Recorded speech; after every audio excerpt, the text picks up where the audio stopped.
The day Aunt Eleanor died, I was elbow deep in garden soil planting the heirloom roses she'd given me for my birthday. My phone buzzed 3 times before I finally pulled off my gloves to answer it. Miss Blackwood. A formal voice I didn't recognize. This is Thomas Reed, your Aunt Eleanor's attorney. I'm afraid I have some difficult news. My heart stopped. The roses suddenly felt heavy in my hands. Eleanor's last gift to me. What happened? Your aunt passed away in her sleep last night. He hesitated. She left explicit instructions for me to contact you first before anyone else in the family. I sank to my knees in the dirt, barely registering his words. Aunt Eleanor, the woman who taught me to read, who snuck me chocolate chip cookies during dreary family functions, who supported every dream I'd ever had, was gone. Miss Blackwood, are you there? Yes, I managed. I'm here. What do you need me to do? Your aunt left specific instructions about her funeral arrangements. Another pause. She left you a letter that must be opened before the service. Would you be able to come to my office today? I looked down at the roses. Queen Elizabeth variety, Eleanor's favorite. She'd handed them to me just 2 weeks ago, her eyes twinkling with her usual mischief. These have been in my family for generations, she'd said. Just like secrets. At the time, I thought it was just another of her cryptic comments. Now, I wasn't so sure. I'll be there in an hour, I told the lawyer. Thomas Reed's office was exactly what you'd expect from someone who handled old money. All dark wood and leather-bound books with a view of the city skyline that probably cost more than my yearly salary. He stood as I entered, offering a sympathetic smile. Miss Blackwood, thank you for coming so quickly. Please have a seat. I sat in one of the plush leather chairs, trying not to fidget. Mr. Reed, what's this about? Why did Aunt Eleanor want you to contact me first? He reached into his desk drawer and pulled out 2 envelopes. One was thick, official-looking with the law firm's letterhead. The other was smaller, cream-colored with my name written in Eleanor's elegant handwriting. Your aunt was an unusual woman, Reed said carefully. Brilliant in business, but also quite particular about how things should be done. She left very specific instructions about her will and her funeral arrangements. That sounds like her, I said softly. He slid the cream envelope across the desk. She wanted you to read this privately. Then we can discuss the rest. My hands trembled slightly as I picked up the envelope. Eleanor's distinctive perfume, roses and vanilla, still clung to the paper. I opened it carefully, pulling out a single sheet of her personal stationery. My dearest Claire, if you're reading this, I've finally run out of time. Don't be sad. I've lived exactly the life I wanted, which is more than most people can say. But I need one last favor from you, my darling niece. At my funeral, you'll need to read a letter. One that will change our family forever. You'll find it in the hidden compartment of my jewelry box, the one I showed you how to open when you were 12.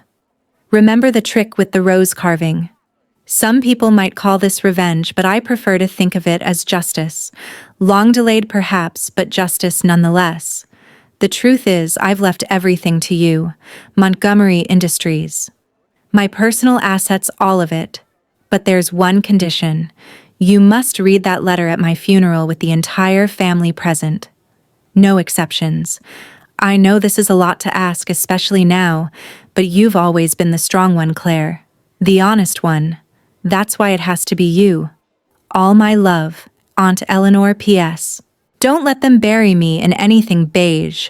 You know how I feel about beige. I read the letter twice, then looked up at Reed.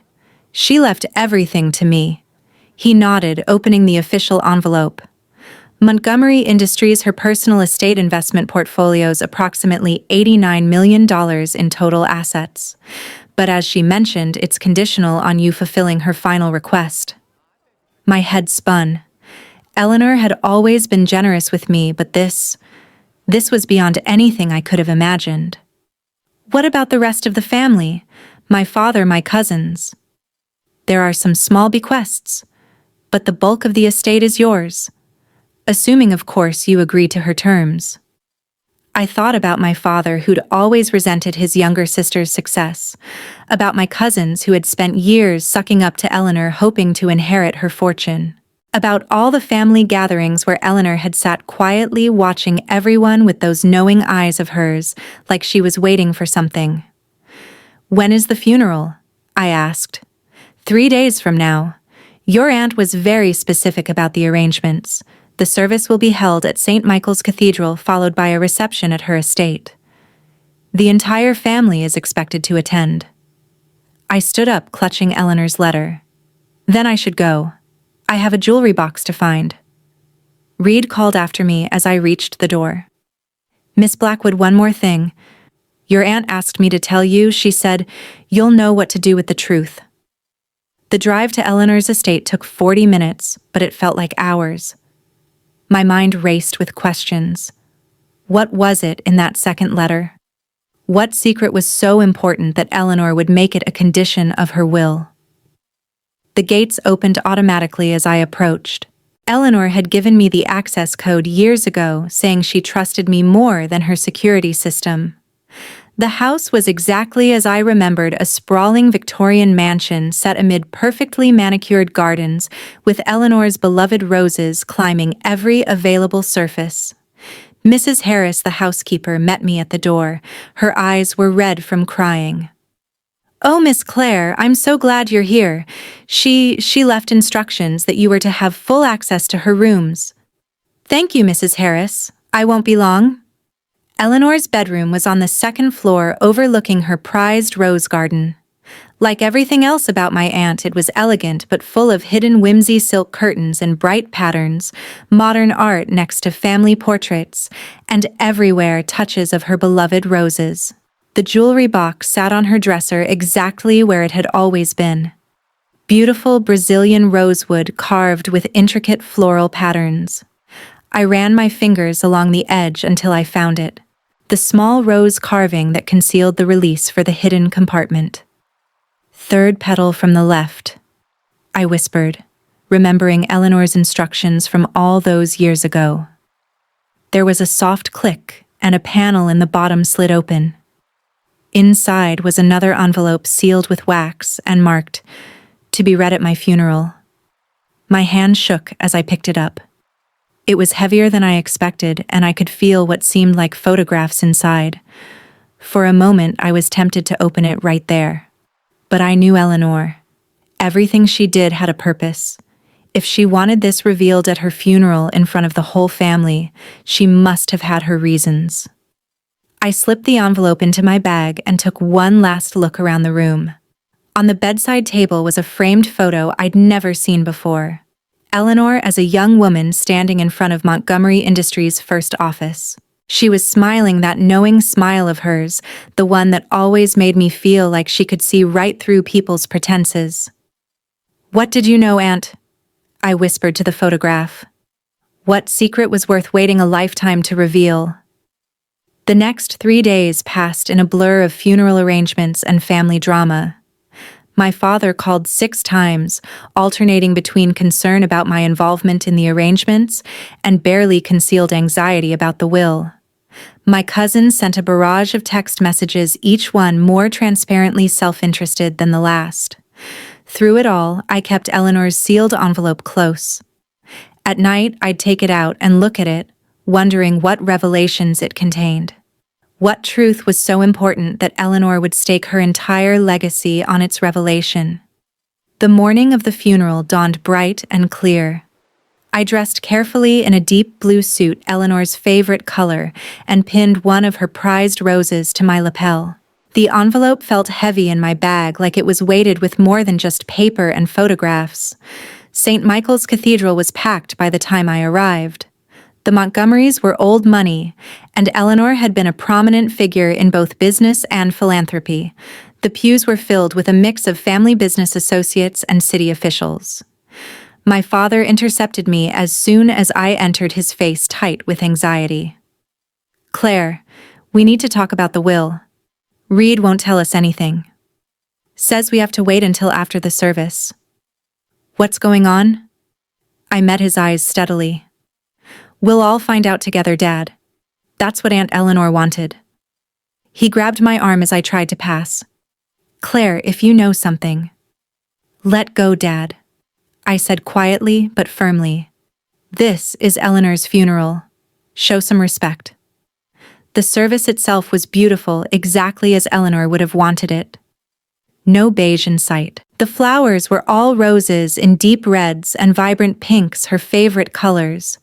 The minister spoke about her generosity, her intelligence, her dedication to making the world better. Finally, it was time. Reed caught my eye from the front pew and gave a slight nod. My hands trembled slightly as I walked to the podium, Eleanor's envelope clutched in my hands. The cathedral fell silent as I faced the congregation. My father sat in the front row, his face a mask of barely controlled anxiety.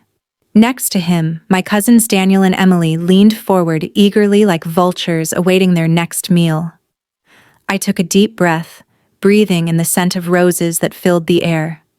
In that moment, I could almost feel Eleanor standing beside me, giving me strength. Before she died, I began my voice steady despite my racing heart. My Aunt Eleanor left me a letter with specific instructions. She wanted it read here today, in front of everyone who knew her. I broke the wax seal, slowly aware of hundreds of eyes watching my every move. Inside were several sheets of paper and, as I'd suspected, photographs. As I pulled them out, I heard my father make a strangled sound from the front pew. The first photograph showed a young Eleanor standing next to a man I didn't recognize. They were both smiling, holding up what looked like blueprints. The second photo showed the same man at what appeared to be a construction site with the early foundations of what I now recognized as Montgomery Industries' first building. My name was Eleanor Montgomery.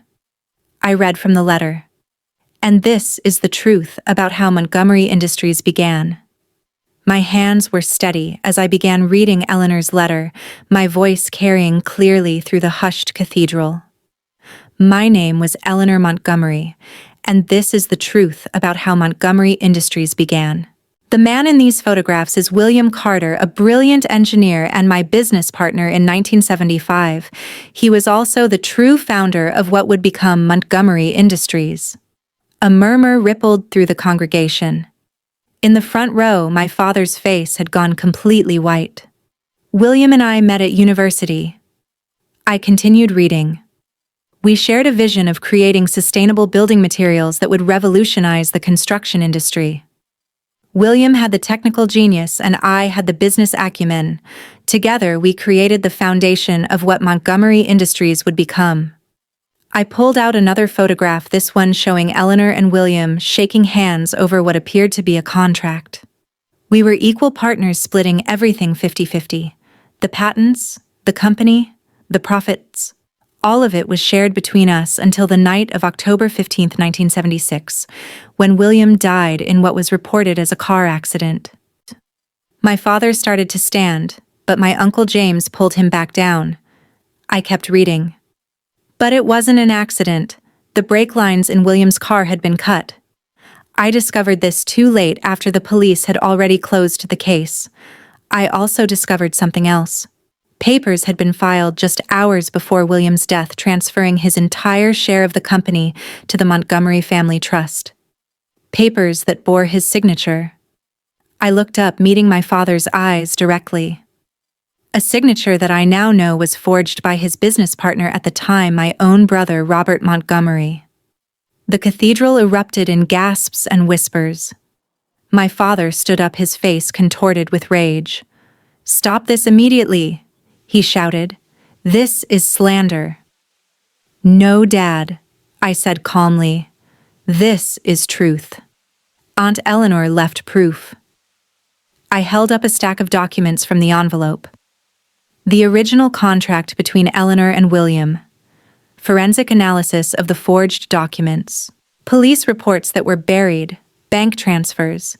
She kept everything. Why? The question came from my cousin Daniel, who was staring at his uncle, my father, with dawning horror. Why reveal this now? I turned back to Eleanor's letter. I'm revealing this now because I've spent 45 years building this company into something William would have been proud of. I've used our success to fund research to support sustainable development to create opportunities for brilliant minds like his. But I've also spent 45 years watching my brother profit from his crime, watching him raise his children to believe that privilege and power put them above the law. My father had sunk back into his pew, all the fight gone out of him. I continued reading. The truth is, I should have come forward years ago. But by the time I had gathered all the evidence, the company was employing thousands of people. Going public would have destroyed not just Robert, but countless innocent families who depended on Montgomery Industries for their livelihood. So I made a different choice. I decided to wait, to build, to make sure that when the truth finally came out, the company would survive it. I pulled out one final document from the envelope, a yellowed envelope addressed to William Carter's only surviving relative, his daughter Lily. Which brings me to my final confession. Over the years, I've kept track of William's daughter. I've anonymously funded her education, her research, her work in sustainable engineering. I've watched her grow into the kind of brilliant ethical scientist her father was. Lily Carter now runs one of the most innovative green technology firms in the country, though she's never known who was backing her. More gasps filled the cathedral as a woman stood up from the middle pews. She was about my age, with William's dark eyes and determined expression. Eleanor had arranged everything, even ensuring Lily Carter would be here for this moment. The second part of my will, I read, my voice growing stronger, leaves a 30% share of Montgomery Industries to Lily Carter as partial restitution for what was stolen from her father. The controlling interest goes to my niece Claire, the only member of the Montgomery family who has shown the same commitment to ethics and innovation that William and I once shared. I looked up at the stunned faces before me. The letter was signed Eleanor Montgomery, co-founder of Montgomery Industries and keeper of its greatest shame. The silence that followed was deafening. Then slowly, Lily Carter began walking toward the front of the cathedral. She stopped in front of my father, who seemed to have aged decades in the past few minutes. All these years, Lily said, her voice shaking slightly. I thought my father was a failure who abandoned his work. I never knew, never imagined. Ms. Carter, I said, stepping down from the podium. I'm so sorry for what was taken from you. She turned to me, tears in her eyes. Thank you for having the courage to read that letter. Your aunt, she was watching over me my whole life, wasn't she? She was trying to make things right, I said softly, in her own way. The next few hours passed in a blur. The reception was unsurprisingly tense, with family members splitting into factions, those who demanded the letter be suppressed, those who insisted on going to the police, and those who simply sat in stunned silence. My father disappeared immediately after the service. I wouldn't hear from him for weeks, not until he checked himself into a rehabilitation facility, finally facing the guilt he'd carried for 45 years. In the months that followed, the truth about Montgomery Industries' founding became public knowledge. But Eleanor had been right. The company was strong enough to survive it. With Lily Carter's technical expertise and my commitment to Eleanor's vision, we began a new chapter in the company's history. 1 year after the funeral, I stood in Eleanor's rose garden, now blooming more beautifully than ever. Lily had joined me for what had become our weekly meeting, where we discussed everything from company strategy to our shared love of sustainable innovation. You know what's strange? Lily said gently, touching one of Eleanor's prized Queen Elizabeth roses. I always felt like someone was looking out for me, guiding my career from afar. I used to think it was my father's spirit. Now I know it was Eleanor. She tried to protect everyone, I said. The company, its employees, you, even my father in her own way. She just couldn't let the truth die with her. Lily nodded thoughtfully. Do you think she made the right choice? Waiting all those years? I considered the question carefully. I think she did the best she could with an impossible situation. She turned a company built on fraud into a force for good.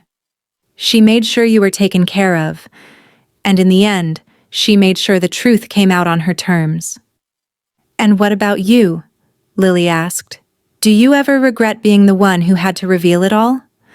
I looked out over the rose garden, remembering Eleanor's knowing smile, her cryptic comments, her quiet strength. No, I said finally. Eleanor chose me because she knew I could handle it. She knew I'd understand that sometimes doing the right thing means facing uncomfortable truths. She would be proud of what we've built, Lily said, gesturing toward the Montgomery Industries building visible in the distance. A real partnership just like she and my father intended. I smiled, touching one of the roses Eleanor had given me, now blooming in her garden.